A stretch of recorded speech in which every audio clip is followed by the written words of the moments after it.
മത്തായി എഴുതിയ സുവിശേഷം 21 അധ്യായം 23 മുതൽ 32 വരെയുള്ള തിരുവചനങ്ങൾ.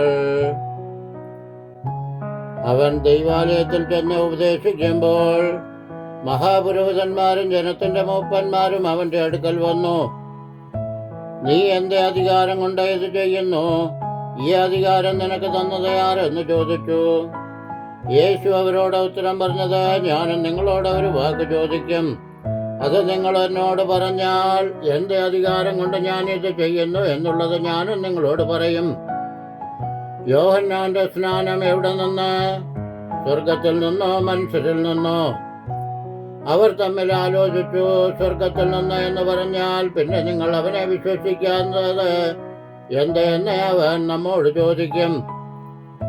മനുഷ്യരിൽ നിന്ന് എന്ന് പറഞ്ഞാലോ നാം പുരുഷാരത്തെ ഭയപ്പെടുന്നു. എല്ലാവരും യോഹന്നാനെ പ്രവാചകൻ എന്നല്ലോ എണ്ണുന്നത് എന്ന് പറഞ്ഞു. അങ്ങനെ അവർ യേശുവിനോട് ഞങ്ങൾക്ക് അറിഞ്ഞുകൂടാ എന്ന് ഉത്തരം പറഞ്ഞു. അവൻ അവരോട് പറഞ്ഞത്, എന്നാൽ ഞാനിത് എന്റെ അധികാരം കൊണ്ട് ചെയ്യുന്നു എന്ന് ഉള്ളത് ഞാനും നിങ്ങളോട് പറയുന്നില്ല. എങ്കിലും നിങ്ങൾക്ക് എന്ത് തോന്നുന്നു? ഒരു മനുഷ്യന് 2 പുത്രന്മാരുണ്ടായിരുന്നു.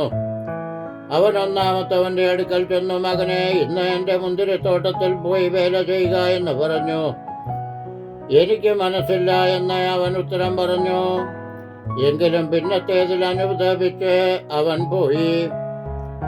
രണ്ടാമത്തവന്റെ അടുക്കൽ അവൻ ചെന്ന് അങ്ങനെ തന്നെ പറഞ്ഞപ്പോൾ, ഞാൻ പോകാമപ്പ എന്ന് അവൻ ഉത്തരം പറഞ്ഞു. പോയില്ല താനും. ഈ 2 പേരിൽ ആരാകുന്നു അപ്പന്റെ ഇഷ്ടം ചെയ്തത്?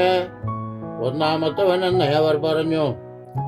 യേശു അവരോട് പറഞ്ഞത്, ചുങ്കക്കാരും വേശ്യമാരും നിങ്ങൾക്ക് മുൻപായി ദൈവരാജ്യത്തിൽ കടക്കുന്നു എന്ന് സത്യമായിട്ട് ഞാൻ നിങ്ങളോട് പറയുന്നു.